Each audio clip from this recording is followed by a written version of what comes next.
नमस्कार साथियों, मैं अभिनंदन कुमार सन्यासी। मैं इस वीडियो में आप लोगों के लिए 63वीं बीपीएससी की जो एग्ज़ाम हुई है उसमें जो भी मैथ का प्रश्न पूछा गया है हम उसको इसमें सॉल्व करेंगे। तो हम लोग देखते हैं क्वेश्चन नंबर 142 से। एक संख्या को 342 से भाग करने पर, इसको 342 से भाग करना है। एक मिनट पहले इसको हम लोग यह कर लेते हैं। तो 342 से भाग करने पर शेषफल जो है 47 मिलता है। तो यदि उसी संख्या को 19 से भाग किया जाए तो शेषफल क्या मिलेगा। तो बहुत ही आसान क्वेश्चन है। इसका आसान क्वेश्चन कैसे है कि शेषफल में ही जिससे भाग देना है उससे दे देंगे भाग और इसका आंसर निकल जाता है। तो हम लोग इसका हम बताएंगे कि कैसे ऐसा हम लोग क्यों करते हैं, यह भी आपको रीजन में पर अभी समझाएंगे बताएंगे। तो इससे हम लोग डिवाइड करेंगे तो 2 बार में लगेगा, 19 दूनी 38 घटाएंगे तो 9 आ जाएगा। तो इसका आंसर हो जाएगा बी। लेकिन अभी इसको हम डिटेल्स में अभी एक्सप्लेन करते हैं कि आखिर में ऐसा क्यों किए हम लोग, क्या ये ट्रिक है या नहीं, ऐसा क्यों करते हैं। तो देखिए यहाँ पर, क्योंकि सबसे पहले आप लोग को जानना होगा कि कौन किसको क्या कहते हैं, माने कौन क्या है। तो मान लेते हैं कि ये 9 है और इसको हम लोग 2 से डिवाइड करेंगे तो 4 बार में लगेगा और यहाँ पर शेषफल रिमाइंडर 1 आएगा। सबसे पहले जानिए तो ये शेषफल है जिसको हम लोग आर से इंडिकेट करते हैं, रिमाइंडर शेषफल हो गया। ये होता है भागफल जिसको हम लोग क्यू से इंडिकेट करते हैं, इसी को भागफल कहते हैं जिसको हम लोग क्यू से सूचित करते हैं। और ये जो है हमारा भाज्य है जिसमें भागा दिया जाता है उसको भाज्य कहते हैं, ठीक है। तो इसको हम लोग ए से इंडिकेट करते हैं, ये याद रखिएगा। इसके बाद ये जो है 2 जिससे हम लोग भाग दे हैं इसको हम लोग भाजक कहते हैं, इसको हम लोग भाजक कहते हैं। इसको हम लोग बी से इंडिकेट करते हैं। तो ये हमारा बी है भाजक, ये है भाज्य, ठीक है। ये भागफल आप लोग बचपन से जानते हैं, शेषफल आप लोग बचपन से जानते हैं। अब भाज्य जो कि बीच में होता है जिसमें भाग देते हैं, यही संख्या होता है। भाज्य कहिए या संख्या कहिए, बात इक्वल है। तो अब यहाँ पर हम लोग देख लेते हैं कि यदि हम लोग संख्या बराबर लिखते हैं, ये संख्या है तो बी क्यू प्लस आर, माने जिसे भाग देते हैं तो यहाँ 342 से भाग दे रहे हैं तो 342 इंटू में भागफल कुछ भी हो सकता है तो क्यू प्लस में शेषफल कुछ भी हो सकता है तो यहाँ पर आर। तो यही तो संख्या है 342 इंटू क्यू और प्लस 47, यही संख्या है। और इसी संख्या को हम लोग को 19 से भाग देना है। तो जब हम लोग इसी संख्या को जब हम लोग 19 से डिवाइड करेंगे, ठीक है, तो 8 9 72, 18 से ये कट जाएगा। और यहाँ पर 1 रहे 2 रहे 3 रहे, इससे क्या मतलब है 19 से तो कट गया ये पूरा। अब यहाँ पर शेषफल किस पर डिपेंड करेगा, तो इस 47 पर ही करेगा, क्योंकि 47 बटा भी 19 लिखेंगे। जो भी हम लोग को शेष रिमाइंडर जो बचने के लिए रहेगा ये 47 में से ही बचेगा। तो 47 में से ही बचेगा, इसलिए डायरेक्ट इसका शॉर्ट ट्रिक है कि हम लोग 47 में ही क्या कर दिए, 19 से डिवाइड कर दिए और इसका हम लोग को आंसर मिल गया। तो ये था माजरा जो कि आपको बता दिए। चलते हैं आगे नेक्स्ट क्वेश्चन में। तो आप लोग प्लीज़ लाइक सब्सक्राइब कीजिए, शेयर कीजिए। चलिए क्वेश्चन नंबर 143 है। एक व्यक्ति अपनी आय का 66.2/3% खर्च करता है। इसका अर्थ हो गया कि 200/3, क्योंकि इस 66 दिया 198 प्लस 2, जब इसको पूर्णांक तोड़ेंगे तो हो जाएगा 200/3%। 200/3% खर्च कर देता है। तो बचत कितना प्रतिशत करता है, तो इसका बचत प्रतिशत हो जाएगा 100 में से घटा देंगे तो बचत प्रतिशत निकल जाएगा। तो 100 माइनस, क्योंकि वो कमाता है, जो भी उसका आय है इनकम है वो 100% होता है। इस खर्च कर देता है 200/3, बचा इसका कितना 300 माइनस 200 माइनस 100/3, 100/3% इसको बच गया। देखिए बहुत सिंपल क्वेश्चन है। तो 100/30% बचा तो कितना बचत करता है 1200 प्रति महीना। तो 1200 के बराबर हो जाएगा, देखिए 1200 के बराबर हो जाएगा कितना 100/3%। कितना सिंपल है, देखिए आप, इसमें कुछ नहीं करना है। इसके बाद में कहा है कि उसका मासिक खर्च, मैंने खर्च ही पूछा है तो खर्च प्रतिशत में कितना करता है 200/3, अर्थात इसको 200/3 बना दीजिए, अर्थात 2 से गुना इधर भी 2 से गुना इधर भी, तो 12 दूनी 2400 हो जाएगा इसका करेक्ट आंसर। तो ऑप्शन नंबर फर्स्ट। देखिए कितना आसान क्वेश्चन था, बहुत ईजिली आप बना सकते हैं। चलिए नेक्स्ट क्वेश्चन में चलते हैं। क्वेश्चन नंबर 144 है। एक व्यक्ति एक वस्तु को एक निश्चित दाम पर बेचकर 20% लाभ प्राप्त करता है। माने कि अगर मान लिया जाए कि 100 रुपये की वस्तु है, उसको 20% के लाभ पर बेचता है तो 120 रुपये में बेचेगा, क्योंकि 20% 100 का 20% 20 ही होता है। ठीक है, यहाँ पर 20% प्रॉफिट। अब उसको 120 में बेचना था, लेकिन वो बेच दिया कितना, खरीदा था सिर्फ 20 का है क्रय मूल्य 100, बेचा एसपी कितना 120, लेकिन 120 में बेचना था। ठीक है, यदि वो उसे दुगने दाम पर, तो वो दुगना दाम पर बेच दिया। मैंने 120 में बेचना था, लेकिन वो 240 में बेचा। कितना में बेचा, 240 में बेचा। 120 में ना बेच करके दुगना दाम पर बेच दिया, मैंने 240 पर। यही तो मेरा विक्रय मूल्य हो गया। ओनली ये मेरा सिर्फ यही मेरा क्या है, विक्रय मूल्य है। इसका तो कोई वैल्यू नहीं है, क्योंकि इतना में बेचना था 20% लाभ पर, लेकिन वो दुगना करके बेच दिया, मैंने इतना में बेच दिया, तो विक्रय मूल्य मेरा ये है। तो लाभ कितना हुआ, खरीदे थे कितना में 100, बेचे कितना 240, लाभ कितना हुआ 140। तो 140 लाभ गुने में 100 बटा में क्रय मूल्य कितना 100 ही था खरीदारी, यही प्रतिशत आपको निकल गया। काट दीजिए लाभ परसेंटेज।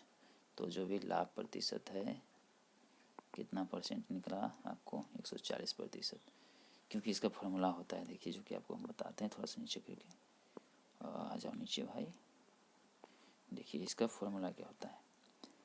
इसका फॉर्मूला होता है कि लाभ प्रतिशत माने प्रॉफिट प्रतिशत परसेंट इक्वल टू होता है लाभ गुने 100 बटा में क्रय मूल्य होता है। क्रय मूल्य सीपी जिसको कहते हैं, प्रॉफिट इंटू, यही होता है फॉर्मूला इसका। ठीक है, इसी पर इसको बना दिया गया है। 100 रुपये में खरीदा, 20% लाभ पर बेचना था, लेकिन वो दूना करके बेच दिया, तो 140 रुपये उसको फायदा हो गया, तो 140 पर निकाल दिए। 100 रुपये में खरीदा था, एकदम सिंपल है, बहुत आसान क्वेश्चन था। चलिए नेक्स्ट क्वेश्चन चलते हैं। क्वेश्चन नंबर 145 है, 10 महिलाएं किसी काम को 7 दिन में पूरा करती है। ठीक है, इसके बाद में 10 बच्चे जो है 14 दिन में काम पूरा करता है। 10 महिलाएं 7 दिन में, 10 बच्चे 14 दिन में। तो पूछा जा रहा है कि 5 महिला व माने और 10 बच्चे उसी काम को कितना दिनों में पूरा कर लेंगे। तो बहुत आसान क्वेश्चन है, इसको 3-4 ढंग से बना सकते हैं हम, जो कि बहुत सिंपल है। 2 ढंग से आपको बना के दिखा देते हैं। चलिए, जो कि बहुत ईजी हो। तो सबसे पहला है मेथड क्या कि इक्वल, दोनों को बच्चा और जो वुमेन है इसका क्षमता को इक्वल करना, माने एक दिन का कार्य निकाल देंगे दोनों का, अब बराबर कर देंगे। उससे ये पता चल जाएगा कि कितना महिलाएं कितने बच्चे के बराबर हैं, इसके अनुसार फिर निकाल लिया जाता है। दूसरा मेथड होता है जो कि पहले आपको बताते हैं दूसरा मेथड, इसके बाद में पहला मेथड बताएंगे। तो देखिए हम लोग क्या करते हैं कि यहाँ पर हम लोग को प्रश्न में है कि 5 महिला, तो पहले इसको 5 महिला के फॉर्म में बदलेंगे। तो 5 महिला अर्थात महिला की जब संख्या घटाएंगे तो दिन की संख्या बढ़ जाएगा, यानी काम अधिक दिनों में यह होगा, क्योंकि जब हम लोग मजदूर का संख्या बढ़ा देंगे तो काम घट जाएगा, माने कम समय में हो जाएगा। यदि मजदूर की संख्या को घटा दें तो काम अधिक दिनों में होगा, माने दिन बढ़ जाएगा। तो ये चीज़ होता है, माने एक दूसरे का अपोजिट होता है। तो जब इसको में हम लोग क्या किए कि महिलाएं की संख्या कम कर दिए तो समय क्या हो जाएगा, बढ़ जाएगा। तो आधा किए तो ये दुगना हो जाएगा, माने 14 दिन में हो जाएगा। ठीक है, 5 महिला 14 दिन में करेगी। और 10 बच्चे तो यहाँ पर हैं ही A to Z पहले से ही। 10 बच्चे कितना दिन में कर रहे हैं, तो 14 दिन में ये भी कर रहे हैं। दोनों का एलसीएम निकालते हैं हम लोग, मैंने टोटली वर्क के लिए, तो 14 ही आएगा। तो ये इसका भी क्षमता 1, इसका भी क्षमता 1, ये दोनों मिलकर के कितना दिन में करेंगे, तो 5 महिला 10 बच्चे दोनों मिलकर करेंगे 14, माने टोटल वर्क हो गया, बटा में क्षमता दोनों का 1-1-2 माने 7 दिन में करेंगे। तो बहुत आसान क्वेश्चन था ये। चलिए एक मेथड से और बनाते हैं हम लोग इक्वल करके, तो ये बहुत आसान क्वेश्चन है, तो 7 इसका आंसर हो जाएगा। एक मेथड से और बनाते हैं थोड़ा नीचे करके।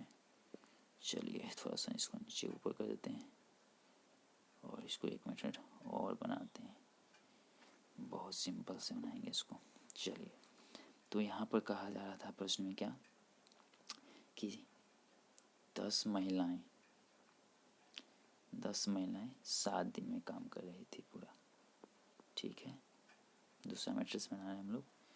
10 महिलाएं 7 दिन में कर रही थी, तो एक दिन में कितना महिलाएं करेगी, तो 70 महिलाएं क्योंकि गुना हो जाएगा इधर आकर के, क्योंकि हम लोग क्या कर रहे हैं, दिनों की संख्या घटा रहे हैं, लेबर की संख्या बढ़ा रहे हैं और दिनों की संख्या घटा रहे हैं। तो एक दिन में 70 भूमि लगेगी तो काम कर लेगी।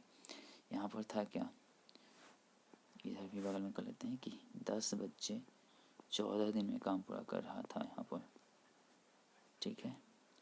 तो एक दिन में काम कितना करेगा, तो कितना बच्चा एक दिन में काम करने के लिए, मैंने पूरा काम करने के लिए कितना बच्चा चाहिए, तो 140 हो जाएगा, गुना हो जाएगा। 140 बच्चे एक दिन में काम पूरा कर सकते हैं।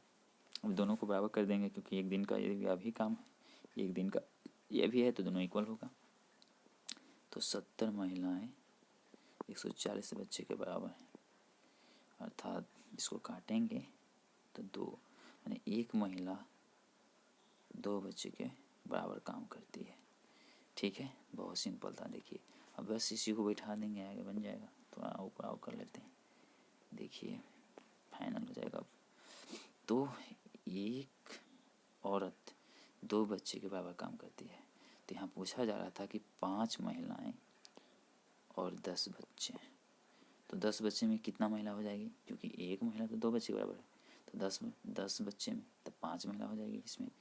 तो 5 महिला प्लस में यहाँ से कितना हो जाएगा, 5 महिला, तो टोटली कितना महिला के बराबर काम हो जाएगा, 10 महिला। और 10 महिला प्रश्न में दिया गया है कि 7 दिन में काम पूरा करती है। विश्वास नहीं है तो देख लीजिए ऊपर, अभी हम दिखा देते हैं आपको। तो आंसर इसका 7 हो जाएगा, क्योंकि 10 महिला प्रश्न में ही दिया गया है कि 7 दिनों में पूरा करती है। देखिए यहाँ पर प्रश्न में कि 10 महिलाएं जो है 7 दिन में काम पूरा करती है, तो हम लोग को आंसर खोजने की जरूरत नहीं पड़ेगा, 7 ऑटोमेटिक आंसर हो गया। तो इस प्रकार से बनता है, और बहुत आसान क्वेश्चन है। इसको 2 मेथड से बनाए थे, पहला ए और दूसरा यहाँ पर दोनों का वर्क को, एक दिन का काम को बराबर करके, तो ये बनाए थे, ठीक है। चलिए नेक्स्ट क्वेश्चन चलते हैं। क्वेश्चन नंबर 146 है, 11 और 90 के बीच में कितनी 11 और 90 के बीच में कितनी संख्याएं हैं जो 7 से विभाज्य हैं, माने 7 से भाग हो जाते हैं, तो विभाजित हो जाते हैं, तो ये बताना है। तो बहुत सिंपल क्वेश्चन है। तो 11 के बाद 12, 13, 14, माने 14 से स्टार्टिंग हो जाएगा, 7 से कटना, तो 14, फिर इसमें 7 जोड़ेंगे तो 21, 7 में 14, 7 21, 7 चौको 28, 7 5 35, 7 6 42, 7 7 49, 7 8 56, 7 9 63, 7 10 70, 70 7 77, 77 7 84, क्योंकि इसके बाद तो 90 पार हो जाएगा, तो 90 और 11 के बीच में ही चाहिए। तब गिन लेते हैं, 1 2 3 4 5 6 7 8 9 10 11, तो टोटली 11 संख्या है। आंसर हो गया इसका, बहुत सिंपल था। चलिए क्वेश्चन नंबर 147 में देखते हैं। एक व्यक्ति स्थिर पानी में, माने कि पानी शांत है, 7.1/2 किलोमीटर प्रति घंटा की चाल से क्या कर रहा है, नाव को यह कर रहा है। मैंने नाव की चाल कितना है, 7.1/2 किलोमीटर प्रति घंटा। यदि धारा की चाल देखिए यहाँ पर कर रहा है, बहती है कितना, 1.1/2 किलोमीटर प्रति घंटा की गति से बहती हुई नदी में, माने कि धारा की चाल कितना है, 1.1/2, ठीक है। और इसके बाद में आगे क्या कहा जा रहा है, इसमें धारा की चाल भी बता दिया गया। कह रहा है कि किसी स्थान पर पहुंचने और वापस आने में, माने जाने और आने में, जा भी रहा है और आ भी रहा है, तो जाने आने में कितना मिनट का समय लगता है, 60 मिनट का नहीं 50 मिनट का समय लग रहा है। तो 50 मिनट का लग रहा है, तो घंटा में कितना हो जाएगा, 50/60 माने 5/6 घंटा हो जाएगा। चलिए तो सबसे पहले हम लोग निकालते हैं कि धारा की दिशा में कितना के चाल से जा रहा है और धारा के विपरीत दिशा में कितना के चाल से जा रहा है। तो इसको भी 2 ढंग से बना सकते हैं हम लोग, लेकिन सिंपल मेथड से इसको हम लोग क्या करेंगे, बनाएंगे इसको। तो सबसे पहले हम लोग क्या करते हैं कि धारा की दिशा में लिख लेते हैं, ठीक है। तो धारा की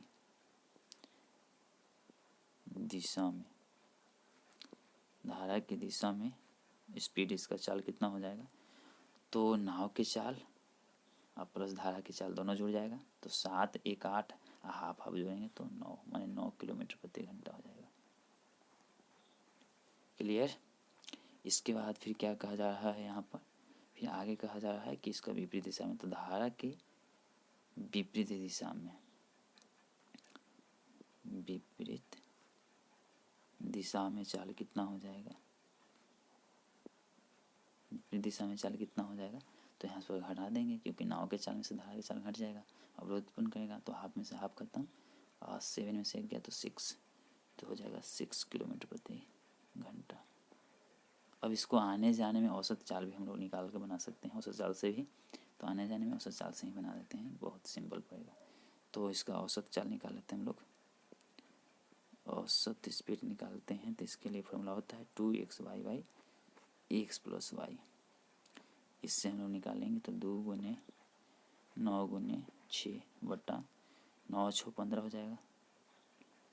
इसको हम लोग काट लेते हैं तो हो जाएगा 2 तिहाई 6 पंतिहाई 15, 9 दूनी 18 दूनी 36 बटा 5, 36 बटा 5 किलोमीटर प्रति घंटा हो गया। समय कितना हो गया, तो समय यहाँ पर घंटा में हम लोग लिख लेते हैं, तो समय के लिए टी टाइम 50 मिनट था, 60 से भागा दे देंगे तो घंटा में निकल जाएगा, माने 5 बटा 6 घंटा ये हो गया। इसके बाद में हम लोग आगे बढ़ते हैं, थोड़ा सा नीचे स्पेस ले लेते हैं थोड़ा। चलिए, तो यहाँ पर हम लोग को यानी क्या निकालना है, तो आने जाने में दूरी माने टोटल दूरी निकालना है, तो टोटल दूरी माने कुल दूरी निकलेगा, कुल डिस्टेंस, कुल दूरी, डी से डिस्टेंस होता है दूरी, कुल दूरी निकालेंगे आने जाने दोनों में, तो कितना हो जाएगा, तो इसके लिए फॉर्मूला होता है, औसत चाल तो हम लोग निकाल ही लिए हैं, 9 दूनी 18, 18 दूनी 36 बटा 5, तो 4 गुने समय होता है, 4 गुने समय से दूरी निकल जाएगा, तो चाल कितना है 36 बट्टा में 5 चाल है, समय कितना घंटा था 5 बटा 6 घंटा, क्योंकि किलोमीटर प्रति घंटा में ही चाल है तो हम लोग समय को भी घंटा में ही यूज करेंगे, तो 6 छक 36 हो गया, 5 से 5 डिवाइड हो गया, माने 6 किलोमीटर, क्योंकि किलोमीटर प्रति घंटा में ही चाल है और समय को भी हम लोग घंटा में लिए हैं, दोबारा बता दिए। अब देखिए आने जाने में है कुल, क्योंकि गया जैसे हम यहाँ पर बना देते हैं, तो यहाँ से यहाँ गया और यहाँ से यहाँ फिर आया, तो गया आया तो 6 हुआ, तो हाफ कितना होगा, माने सिर्फ कितना गया था 3 किलोमीटर, तो 3 किलोमीटर इसका करेक्ट आंसर हो जाएगा, तो ऑप्शन नंबर फर्स्ट हो जाएगा। बहुत सिंपल क्वेश्चन था। चलिए चलते हैं नेक्स्ट क्वेश्चन में हम लोग आगे बढ़ जाते हैं। क्वेश्चन नंबर है यहाँ पर 148 कि एक राशि चक्रवृद्धि ब्याज की दर से 2 वर्ष में 4624 तथा 3 वर्षों में 4913 हो जाती है, तो राशि है। तो यह भी बहुत आसान क्वेश्चन है, बशर्ते थोड़ा सा इसको घुमा दिया गया है थोड़ा कैलकुलेशन के लिए। तो हम लोग स्टार्ट करते हैं इसको 148 को बनाने के लिए। तो देखिए सबसे पहले इसको हम लोग क्या करेंगे, तो मिश्र धन का फॉर्मूला लगाएंगे, क्योंकि इसमें ब्याज नहीं कहा, चक्रवृद्धि ब्याज की दर से 2 वर्षों में 4624 हो जाता है, माने कि चक्रवृद्धि ब्याज दिया है, तो चक्रवृद्धि ब्याज दिया है, तो इसके लिए हम लोग क्या करेंगे, चलते हैं आराम से। चक्रवृद्धि ब्याज का फॉर्मूला होता है मूलधन इंटू 1 प्लस दर बटा 100, दर भी यहाँ पर पता नहीं हम लोगों को, दर बटा में 100, समय कितना वर्ष है यहाँ 2 वर्ष है, इक्वल टू कितना हो जाएगा 4624, ठीक है। इसके बाद अगले कह रहा है क्या, तो कह रहा है कि 3 वर्षों में भी, 3 वर्षों में कितना हो जाता है, 3 वर्षों का चक्रवृद्धि हो जाएगा 1 प्लस आर बटा 100 के पावर 3, तो 3 को हम लोग लिख सकते हैं 2 गुने 1 ऐसे करके अलग अलग, 1 प्लस आर बटा 100, क्योंकि एक्स को तो एक ही बार यूज कर सकते हैं, लेकिन इसको लिख सकते हैं 2 बार, क्योंकि हम लोग 2 के पावर 3 को लिख सकते हैं 2 के पावर 2 गुने 2 के पावर 1, क्योंकि आधार जब सेम होता है, जब गुना में होता है तो पावर हाथ जो है जुड़ जाता है, तो ये सिंपल होगा, हम लोग को ज़्यादा नहीं बढ़ाना पड़ेगा स्टेप और ईजिली बन जाएगा। तो ये कंसेप्ट है कि 2 के पावर 3 को हम लोग 2 के पावर 2 गुने 2 के पावर 1 के फॉर्म में लिख सकते हैं। चलिए आपको बता दें ताकि कन्फ्यूजन ना हो, इसका वैल्यू कितना दिया गया है, या तो भाग दे करके भी बना सकते हैं, 4913 दिया गया है, तो इसमें पुट करके हम लोग निकालते हैं या तो फिर हम लोग भाग भी दे करके निकाल सकते हैं। तो भाग देंगे तो ऐसे ठीक रहेगा कि x से क्या हो जाएगा, x से x कट जाएगा, ठीक है। और यहाँ पर हम लोग बट्टा के फॉर्म में भी निकाल सकते हैं। तो भाग विधि से ही बना दें, चलिए भाग विधि से बना लेते हैं हम लोग। तो पहले इसमें पुटिंग वैल्यू से बनाएंगे तो वैसे भी बना सकते हैं, लेकिन भाग विधि से बनाएंगे तो ज़्यादा बेटर होगा। तो LHS बट्टा में हो जाएगा, RHS बट्टा में हो जाएगा। तो भाग विधि से हम लोग देख लेते हैं। तो पहले इसमें हमको इसको इरेज करना होगा और भाग विधि से इसको बनाने के लिए आगे बढ़ना होगा। इस प्रकार से देखिए भाग विधि से बनाते हैं, सिंपल x बन जाएगा। या फिर यहाँ से हट जाओ भाई, चलिए। तो देखिए भाग विधि से हम लोग बनाते हैं। सबसे पहले 3 वर्ड्स के लिए ऊपर रख लेते हैं। तो हो जाएगा मूलधन इंटू में 1 प्लस r बट्टा में 100 पावर में 3 वर्ष के लिए चक्रवृद्धि ब्याज का फॉर्मूला ये हो गया। कितना है, अभी यहाँ पर बराबर के चिन्ह अभी नहीं देंगे, यूज करेंगे आराम से। चलिए y 2 वर्ष के लिए 1 प्लस r बटा 100 के पावर में 2। अब कर लेते हैं इधर RHS का रेशियो में। पहले 3 वर्ष के लिए है तो 3 वर्ष के लिए 4913 था, 4913 बट्टा में इधर कर लेते हैं 4624। इधर हो जाएगा x खत्म, यहाँ पर 2 है, यहाँ पर 3 है, तो ये पूरा क्लियर। यहाँ ऊपर बच जाएगा कितना, ऊपर बचेगा 1 प्लस r बटा 100 इक्वल टू हो जाएगा 4913 बटा 4624। तो इसमें भी कटेगा, कुछ कॉमन है, ज़रूर कॉमन होगा, इतना बड़ा संख्या है तो पर भी कॉमन होगा। क्या कॉमन हो सकता है, तो इसमें कितना कॉमन हो सकता है, 289 कॉमन दोनों में होगा।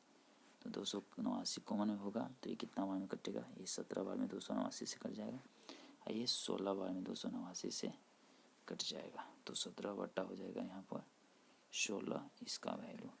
अब यहाँ से हल करके आप लोग निकाल सकते हैं, या तो हम ही निकाल देते हैं, लेकिन दर नहीं निकालना है लोगों को। निकालना क्या है, राशि, माने धन राशि को निकालना है, अर्थात x का वैल्यू को हम लोग को मान निकालना है। तो x का वैल्यू निकालना है तो आराम से हम लोग रख देते हैं 2 वर्ष वाला में, और वहाँ से निकल जाएगा, क्योंकि x का वैल्यू हम लोग को निकालना है। तो हम लोग दर नहीं निकालना है, हम लोग को दर नहीं निकालते हैं, आगे बढ़ते हैं, सॉल्व कर देते हैं इसको आसानी से। फिर इसको छोटा कर देंगे, जूम आउट करके आपको दिखा देंगे। चलिए तो हम लोग पहला में रख लेते हैं 2 वर्ष वाला में।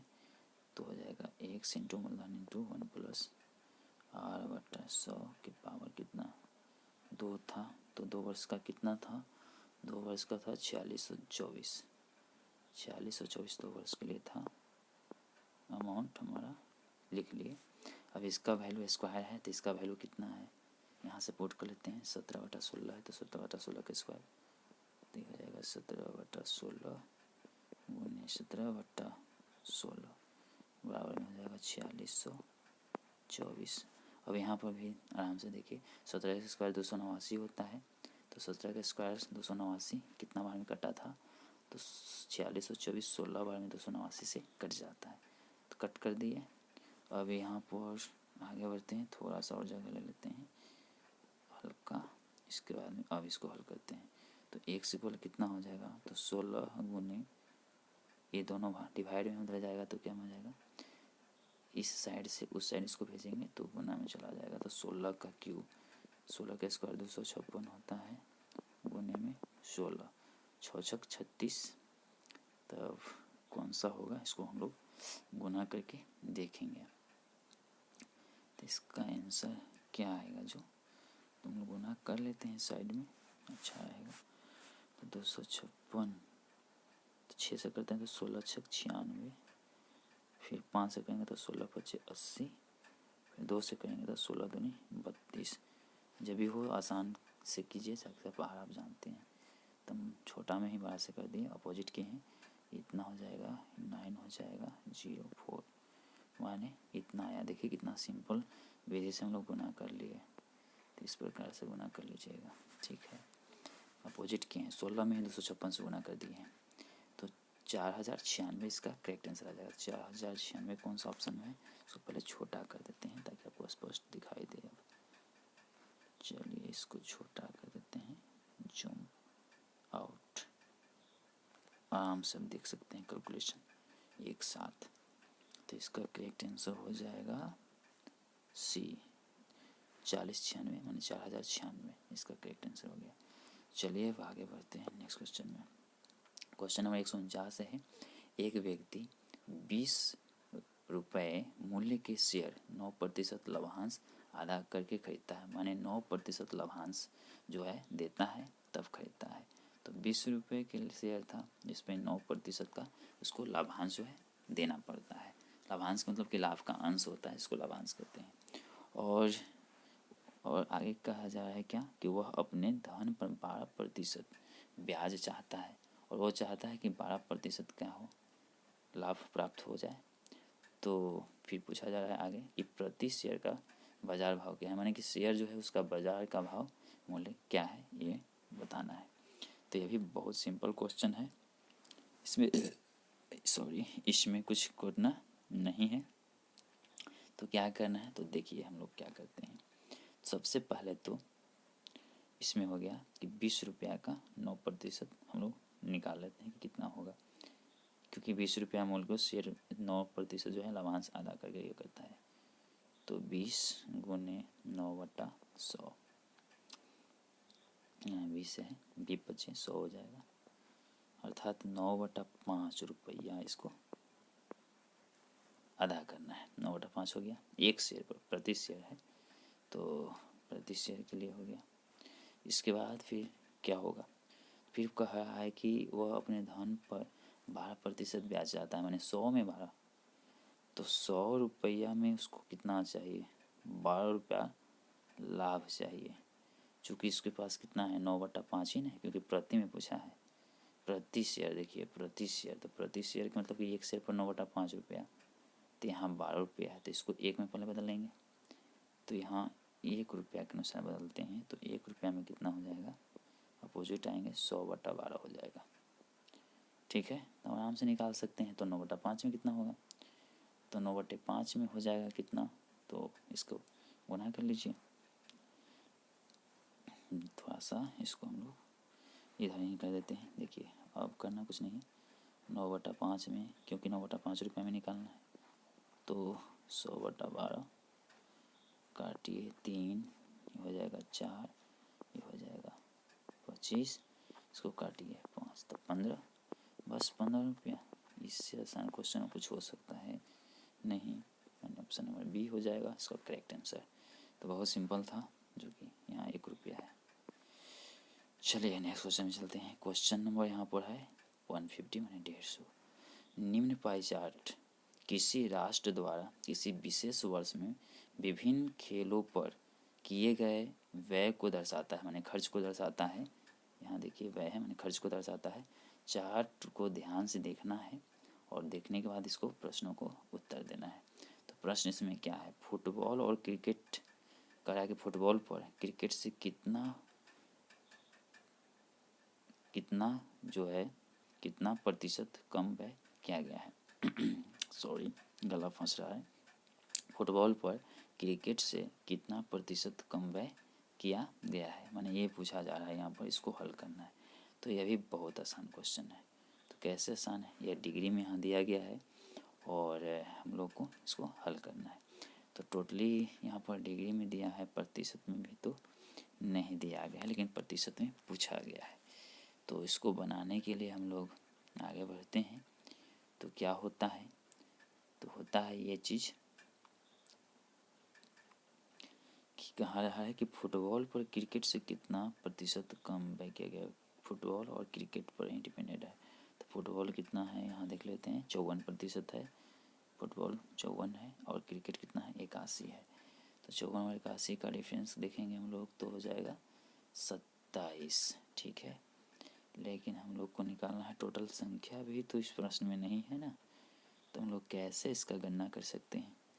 टोटली देता तो हम लोग कर सकते थे, टोटली 360 डिग्री हो जाएगा। 360 डिग्री में 100% होता है, तो 100% होता है। यहाँ पर 27 डिग्री अंतर होगा दोनों का, 27% भी निकालेंगे तो नहीं आएगा, क्योंकि रुपया में दिया गया है। तो रुपया में प्रश्न यहाँ टोटली नहीं दिया है, टोटल रुपया यहाँ दे देता तो हम लोग निकाल सकते थे, क्योंकि इस प्रश्न में रुपया ही नहीं टोटल दिया गया है, तो कैसे हम लोग बता सकते हैं, लेकिन प्रतिशत बताना है। चलिए ठीक है, तो 27, तो इसका अंतर हो जाएगा, देख लेते हैं। 27 गुने 100 बटा कितने, किसके, फुटबॉल पर क्रिकेट से, क्रिकेट से कंपेयर किया जाए, मैंने क्रिकेट को नीचे रखना है। तो 27 डिग्री गुने 100 क्रिकेट 81, काटेंगे 9 तिया 27, 9 81, या 27 तिया 81 डायरेक्ट काट सकते थे। 100 बटा 3 माने 33.1/3, तो 33.1/3 इसमें से कौन हो सकता है, ये हो जाएगा ऑप्शन नंबर यहाँ पर डी आएगा। बहुत सिंपल क्वेश्चन था, कुछ नहीं है इसमें, बहुत आसान क्वेश्चन था। हम सोचे कि इसमें संख्या नहीं दिया गया है, क्योंकि बहुत सिंपल है, क्योंकि 27 डिग्री है अंतर क्रिकेट और किसका, फुटबॉल में 27 डिग्री, और क्रिकेट के सापेक्ष ही कहा है, फुटबॉल पर क्रिकेट से कितना प्रतिशत कम व्यय, माने क्रिकेट से कंपेयर किया गया है क्रिकेट से, तो जिससे कंपेयर किया जाता है वो नीचे जाता है, क्योंकि उसे हम लोग नीचा समझते हैं, कम समझते हैं, तो कम समझते हैं इसका अर्थात कम नीचे जाएगा, और जो इसको ज़्यादा समझते हैं ऊपर होता है। तो ये इसका ट्रिक हो गया, तो बहुत सिंपल हो गया। चलिए, इसमें हम सोचे कि संख्या नहीं दिया है, छोड़ दिया, लेकिन ये डिग्री पर ही इसका काम बन जा रहा है, हो गया क्लियर। चलिए आगे बढ़ जाते हैं। क्वेश्चन नंबर 151 है, लास्ट है ये क्वेश्चन। एक व्यापार में ए 76,000 का निवेश करता है, माने एक व्यापार में ए जो है 76,000 रुपया लगा देता है। कुछ माह के बाद जो है उससे बी 57,000 रुपया के साथ जुड़ जाता है, माने कुछ महीना के बाद जो है बी जुड़ता है उसमें। वर्ष के अंत में, वर्ष के अंत के मतलब हो कि ए 12 वर्ष तक काम किया बेचारा, तो ए के लिए 12 वर्ष हो जाएगा, और बी जो है बी के लिए क्या होगा, तो 12 महीने से 1 वर्ष होगा, क्योंकि इसका भी पता नहीं है कि कितना महीना बाद, तो 12 वर्ष नहीं 12 महीना, 12 महीना हमको बोलना चाहिए था, 12 मंथ। एक वर्ष में, वर्ष के अंत में मैंने वर्ष में 12 महीना होता है, सब लोग जानता है। तो यहाँ पर हो जाएगा क्या, तो यहाँ पर अनुपात दिया है 2:1, इसको हम लोग को निकालना है कि बी का समय निकालना है कि कितना समय के बाद जो है जुड़ा है। तो बहुत सिंपल है, देखिए कैसे, 76,000 गुने में हो जाएगा 12, क्योंकि वर्ष के अंत में, तो वर्ष में 12 महीना होता है, महीना में ही पूछा गया है, तो महीना में ही इसको हम लोग लेंगे, अगर वर्ष में कहता है तो वर्ष में ही लेते हैं, ठीक है। तो 12 महीना, अब इसका हो जाएगा कितना, 57,000 गुने, यहाँ पर भी पता नहीं है कितना महीना बाद आया है, तो 12 में से ही कुछ महीना बाद आया होगा, 12 - x इक्वल टू कितना अनुपात होना चाहिए, यहाँ पर 2:1 है, ठीक है। अब इसको थोड़ा कट छट करते हैं, हो गया क्लियर। इसके बाद में हो जाएगा, यहाँ से हम लोग काटें, 7 यहाँ से कटेगा, 4 से 3, 3 में गुने दिया 57, और 19 चौको 76, ये हो गया यहाँ पर 4, तो ऊपर हो जाएगा 4 चौको 16, ऊपर हो गया 16 और नीचे हो गया 12 - x।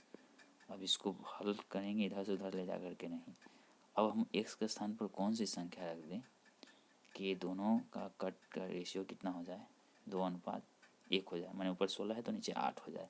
तो x के स्थान पर कितना रखें कि 12 में से कितना घटा दें कि ये नीचे 8 बन जाए, तो 4 घटाएंगे तो हो जाएगा, तो एकदम आराम से इसका आंसर निकल गया 4। तो इतना आसान क्वेश्चन था, बहुत सिंपल था। अब आगे नहीं है क्वेश्चन, हो गया। तो आप लोग प्लीज़ इसको शेयर कीजिए, लाइक कीजिए, सब्सक्राइब कीजिए, जो भी प्रॉब्लम हो उसको कमेंट कीजिए, और अधिक से